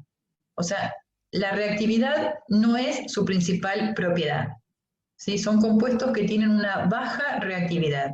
De hecho, no se usan como reactivo para síntesis de otros compuestos. ¿Por qué? Porque su principal aplicación es combustibles, solventes, esa es la principal aplicación de los alcanos, ¿sí? No son muy utilizados en síntesis. Entonces no participan de reacciones químicas, no lo hacen con facilidad. La razón por la cual son compuestos poco reactivos es por lo que dije recién. No tenemos grupo funcional, no tenemos enlaces polares. Entonces la reactividad es muy baja, ¿sí? Cada vez que analicemos la reactividad, esta es la primera familia que vemos, vamos a hacernos esta pregunta. ¿Qué tipo de enlaces están presentes en ese compuesto? ¿Hay enlaces polares? ¿Hay enlaces múltiples? ¿Hay dobles enlaces, triples enlaces? ¿Hay grupo hidroxi, grupo amino? Bueno, si nada de eso hay, como en este caso, entonces la reactividad es baja. En otros casos vamos a ver que vamos a tener una respuesta a todas estas preguntas, entonces la reactividad va a ser diferente. Entonces, si los alcanos solo poseen enlaces covalentes no polares, y por otro lado estos enlaces son muy estables, esto quiere decir que van a requerir mucha energía para romperse, ¿sí? Dicho de otra manera, la poca reactividad, la baja reactividad que estamos diciendo, está relacionada con este concepto. Estamos en presencia de enlaces covalentes muy fuertes, es decir, el enlace carbono-carbono, el enlace carbono-hidrógeno, necesita altos valores de energía para poder romper, ¿sí? No tenemos grupos salientes, no tenemos halógenos, no tenemos elementos o átomos que con facilidad se desprendan de la molécula. Como no tenemos eso, hay que entregar un alto valor de energía para poder romper los enlaces. Entonces, las transformaciones químicas son muy difíciles, ¿sí? Lo que acabo de decir está escrito acá en otras palabras. Los alcanos son compuestos muy estables. Recuerden que el concepto estabilidad significa baja reactividad. Una especie o una molécula estable es aquella molécula o sustancia que tiene baja reactividad, baja tendencia a transformarse, ¿sí? Por esa razón, por la baja tendencia a reaccionar, es que se conocen con el nombre de parafinas. Los alcanos se conocen con este nombre, parafinas. Parafina significa poca afinidad, ¿sí? O no afinidad, ¿sí? Para es baja. Entonces, tienen baja afinidad. ¿Por quién? Por los reactivos, por diferentes reactivos. Entonces, este término parafinas lo van a ver mucho cuando nos referimos a los alcanos, ¿sí? Bien, en realidad en la industria del petróleo el concepto parafina tiene que ver con alcanos que tienen tendencia a precipitar, que son los alcanos de cadenas carbonadas muy largas, ¿sí? Pero lo correcto es, el término parafina significa poca afinidad. Lo que les estoy diciendo es que en general en la industria se usa este término para hacer referencia solamente a alcanos de cadena larga. Pero bueno, los alcanos son por definición todos parafinas, porque no reaccionan. Bien, las reacciones que vamos a ver requieren de catalizador, ¿sí? Y en algunos casos involucran la formación de radicales libres como intermediarios de reacción. O sea, se van a llevar a cabo en condiciones especiales, ¿sí? ¿Cuáles son las reacciones más importantes para los alcanos? Son dos. Es el único caso donde en una familia vamos a ver tan poquitas reacciones. Las reacciones son combustión y halogenación, ¿sí? Bien. La combustión es también clasificada como una reacción de oxidación, ¿sí? ¿Por qué es una reacción de oxidación? Ustedes habrán visto en la química general que en un proceso de oxidación un elemento, ¿sí?, aumenta su número de oxidación, ¿sí? Así está definido como la hemireacción o reacción de oxidación. Es un proceso en el cual hay un cambio en el número de oxidación. Eso ocurre en el caso de los alcanos, ¿sí? En los alcanos, el carbono, que es el elemento central, el más importante, cambia su número de oxidación, ¿sí?, aumentando. En esta reacción, los productos son dióxido de carbono y agua. La importancia que tiene esta reacción no son los productos, porque justamente traen problemas ambientales, sobre todo el dióxido de carbono, sino que la principal aplicación de esta reacción es la energía liberada. En todos los casos se trata de reacciones exotérmicas. Aquí estamos viendo el delta H o el calor intercambiado en la combustión del metano. El delta H en esta combustión, fíjense que es 213 kilocalorías mol. Esta es la energía liberada por mol de metano que participa en la combustión. Esa energía va a depender del tamaño de la cadena. A medida que aumenta el tamaño de la cadena, esta energía aumenta. Pero en todos los casos, el valor del delta H es negativo. Esto quiere decir que siempre vamos a tener reacciones exotérmicas, con un calor liberado que va a depender del alcano, ¿sí? Entonces, la principal importancia de esta reacción es la producción de energía. Esta energía liberada es denominada calor de combustión. Es un calor que se puede indicar en kilocalorías o en kilojoules, y que es la energía que se genera al combustionar un mol de ese hidrocarburo. La combustión, fíjense que acá se menciona, va a ser completa en la medida que los productos de esa combustión sean dióxido de carbono y agua. ¿De qué depende de que esa combustión sea completa o incompleta? Va a ser completa en la medida que la estequiometría de la reacción sea la que están viendo acá. Por ejemplo, para el caso del metano, un mol de metano requiere 2 moles de oxígeno para reaccionar completamente. Si el suministro de oxígeno no es el que me indica la estequiometría, la combustión es incompleta. Y en ese caso, cuando la combustión es incompleta, los productos ya no son dióxido de carbono y agua, sino que acá se va a formar monóxido de carbono.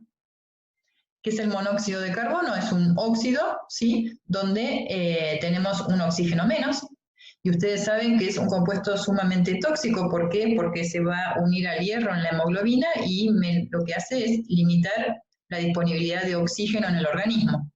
Entonces, se va a formar monóxido de carbono cuando el suministro de oxígeno sea limitado, menor al necesario en la estequiometría. Si yo bajo la presión de oxígeno, el producto ya no es dióxido, sino va a ser monóxido de carbono. Haciendo esa aclaración, si la combustión transcurre con las cantidades estequiométricas necesarias de oxígeno y de combustible, los productos van a ser dióxido de carbono y agua en todos los casos. ¿Sí? Profe, Sí. voy a unir, porque, o sea, tengo una pregunta con esto de combustión y la voy a unir a una pregunta que hizo un chico por el chat que puso cuando estábamos hablando del tema de la destilería, de lo que sería los 500 grados, si ahí no afectaba la combustión. Ah, La perdón, pregunta Matías. sería, Sí. ¿cuánta energía necesita para la combustión? Bueno, sí, ahí te respondo. Matías dice, ahí no afecta la combustión. Bueno, a ver si tiene que ver con esto. Les respondo a ver si entendí la pregunta de Matías también. La combustión es una reacción que ocurre a altas temperaturas. ¿Por qué? Porque la energía liberada es la energía que hace que la combustión se lleve a cabo en su totalidad. Es decir, yo para que metano, ¿sí? Para que un hidrocarburo reaccione con el oxígeno en este proceso de oxidación, que aquí estamos indicando en este diagrama también, es decir, para que el carbono se una covalentemente al oxígeno, yo le tengo que dar energía. ¿Sí? Le tengo que dar energía porque fíjense que este carbono rompe 4 enlaces covalentes para formar 2 enlaces dobles nuevos. ¿Sí?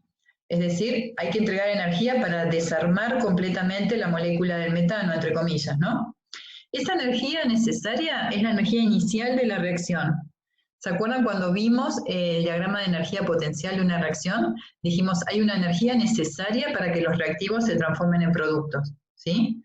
Esa energía, ¿se acuerdan que la llamábamos energía de activación? Es la energía inicial que yo necesito para que el proceso se dé.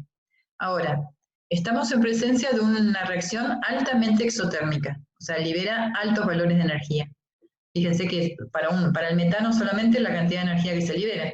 Entonces, esa energía es usada para seguir la reacción en su totalidad.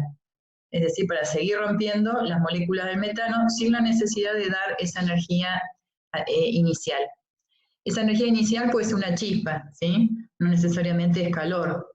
Yo tengo que iniciar la reacción. Una vez que la inicio, se autosustenta, ¿sí? Matías, ¿me podés decir mejor a qué te referís con tu pregunta? Si no afecta la combustión.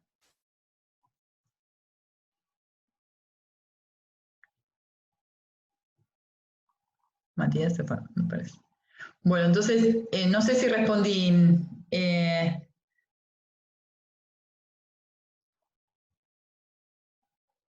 Son reacciones que no se llevan a cabo a temperatura ambiente, ¿sí? Y son reacciones que, a ver, si yo mezclo metano con oxígeno y no le doy la condición inicial para que comience esa combustión, no va a ocurrir la combustión. Solamente lo va a ocurrir si yo le doy las condiciones iniciales para que la reacción de oxidación comience, ¿sí? El fin de la reacción sería el calor que libera para poder lograr otras reacciones. El fin de la reacción, o sea, el objetivo de esta reacción es obtener energía, y esa energía no queda en el sistema, esa energía es aprovechada, ¿sí? De hecho, bueno, es la energía que hace mover un motor, que hace que nos calefaccionemos, etcétera, ¿sí? Pero esa energía que es aprovechada por el sistema para continuar la reacción.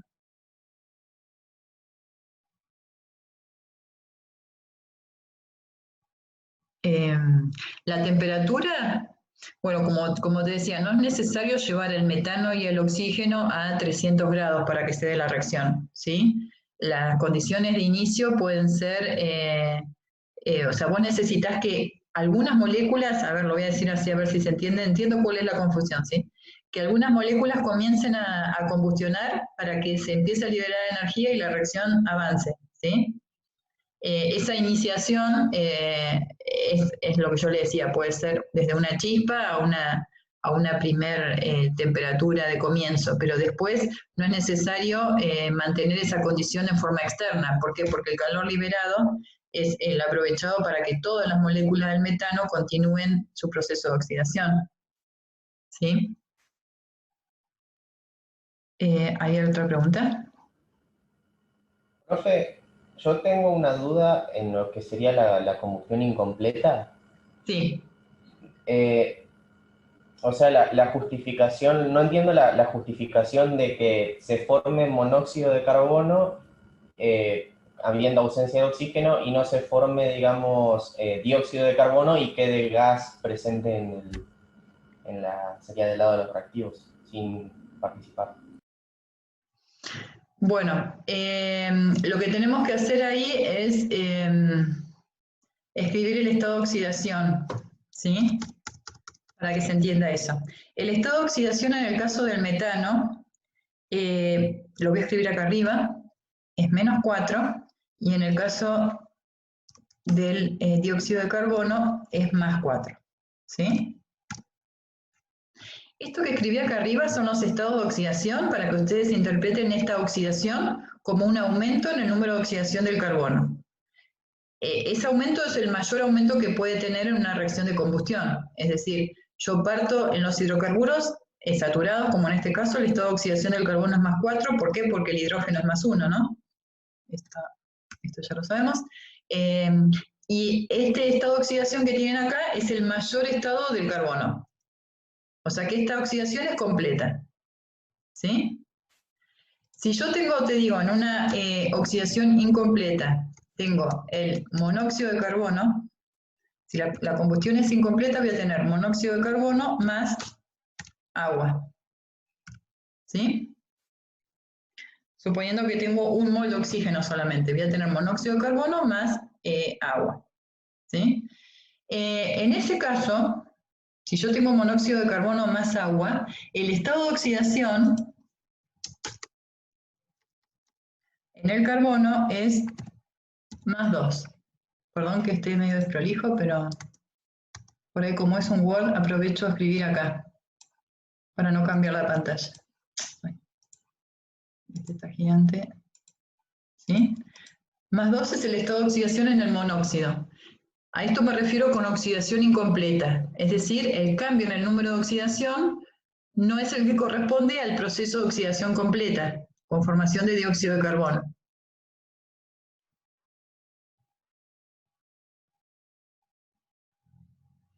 O sea, yo interpreto lo que vos estás diciendo, vos decís, pero entonces, ¿por qué si yo tengo 100 moléculas y me alcanza para oxidar a 50, ¿por qué no se oxidan 50 dióxido y las otras no reaccionan? Entiendo lo que me estás preguntando, pero en realidad no es así, por un factor también de probabilidad de choque. Acuérdense que las reacciones ocurren por encuentro de las especies que reaccionan. Y estos son sustancias que están en estado gaseoso con una alta energía cinética. Entonces yo no puedo pensar que si tengo 100 moléculas de metano, 50 van a formar dióxido y las otras 50 no reaccionan, sino que en ese proceso de choques, ¿sí?, muy frecuentes que se dan en estado gaseoso, van a chocar entre todas, pero no hay oxígeno suficiente para que la oxidación tenga lugar en una forma completa. ¿Se entiende? Sí, creo que ahí lo entendí, profe. O sea, es como que toda la reacción ocurre a la vez y por eso se forma como la incompleta, digamos. Sí. De cualquier forma, las situaciones no es totalmente monóxido o totalmente dióxido, ¿sí? Depende del suministro de oxígeno que tengo, voy a tener mezcla de óxidos, ¿no? Por supuesto. Yo le estoy planteando las dos situaciones, combustión totalmente completa o combustión incompleta, donde en lugar de dióxido formo esto. Pero bueno, pudo haber mezcla de productos, ¿no? Un porcentaje de monóxido, un porcentaje de dióxido. O sea, la situación ideal es tener la cantidad de oxígeno suficiente para que el carbono pase de estado de oxidación -4 a +4. Si no lo tengo, voy a tener situaciones intermedias con formación de mezcla de monóxido y dióxido. ¿Se entiende? Pero no puedo controlar las reacciones en fase gaseosa de la manera que uno por ahí en el papel se las imagina, ¿no? Bien. Bueno, ese es el calor de combustión, es lo importante o la importancia económica e industrial de ese proceso es el calor y no los productos de reacción, ¿sí? Bueno, el estado de oxidación que tiene antes y después el carbono lo hemos visto recién. Bueno, acá un poquito para repasar porque vamos a hablar de reacciones de oxidación en muchas oportunidades. Esta es la primera que estamos viendo. cuyo mecanismo no se conoce, ¿sí? Son reacciones que ocurren a una velocidad tan alta que no ha sido posible proponer un mecanismo para estas reacciones. O sea, nunca van a ver un mecanismo en una reacción de combustión. En realidad, en general, las oxidaciones no se conocen por qué mecanismo se llevan a cabo, ¿sí? Son muy difíciles de estudiar. ¿Por qué? Porque por las condiciones drásticas o energéticas en las que se llevan a cabo. Pero siempre una reacción de oxidación, por más que no conozcamos en detalle el mecanismo, la tenemos que interpretar como un cambio, ¿sí?, en el número de oxidación del carbono, que es el elemento importante para las sustancias que estamos estudiando. En todos los casos, el número de oxidación va a aumentar, ¿sí? Entonces, por ejemplo, yo tengo el metano, ¿sí?, con estado de oxidación -4, como lo vimos recién, ¿sí?, en la reacción de combustión, que de -4 pasaba a +4 en la formación de dióxido de carbono. Esa sería la oxidación completa que hemos clasificado de esa manera. Es decir, es el aumento mayor que puedo encontrar en el número de oxidación de ese elemento, ¿sí? Pero a lo largo del cuatrimestre vamos a ver otras reacciones de oxidación, ¿sí? Además de la combustión, es un ejemplo, vamos a ver otras reacciones de oxidación. Y en todos los casos, la reacción de oxidación va a consistir en un aumento en el número de oxidación. Veamos aquí en esta tabla. Fíjense, parto del metano. Cuando el metano, por una reacción que ya vamos a ver en su momento, se transforme en metanol, ¿sí?, el cambio en el número de oxidación que va a tener lugar en esta transformación va a ser de -4 a -2. Aumenta el número de oxidación. Por lo tanto, una transformación de metano en metanol químicamente se clasifica como una reacción de oxidación. Lo mismo va a pasar si el metano se transforma en esta especie, formaldehído. Entonces, cuando yo planteo esta transformación, si la pudiera plantear, este cambio en el número de oxidación de -4 a 0 también es el cambio que corresponde a una oxidación. Lo mismo para formar el ácido, y en la condición extrema de oxidación total sería cuando el metano pasa a transformarse en un producto que es el dióxido de carbono, que es lo que obtenemos en la combustión completa que estábamos viendo. En este caso, fíjense que el salto, ¿sí?, el aumento es el mayor posible. De estado -4 pasamos a estado +4. Por eso clasificamos a la combustión como combustión completa cuando el producto es dióxido de carbono, ¿sí? Pero en ese pasaje de combustión completa o de oxidación completa tenemos estados intermedios de oxidación, y en todos esos procesos siempre estamos aumentando el número de oxidación del carbono, que es el elemento más importante. Bien. Si les parece, el tema o concepto que tendríamos que seguir analizando es el de la reacción de halogenación. Lo podemos ver la clase próxima porque ahí tengo que cambiar también de archivo. Podemos entonces dejar acá, en la reacción de combustión, y el jueves comenzamos con halogenación, si les parece. Perfecto. Chicos, para todos. ¿Alguna pregunta? Perdón, antes que empiecen con la práctica. Sí. Sí, perdón. No, está bien.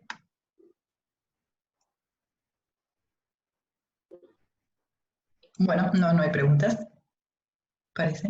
Bueno, entonces, los avisos comerciales. Primero, ya está, Euge, deja de grabar porque no quiero dando avisos comerciales en la grabación.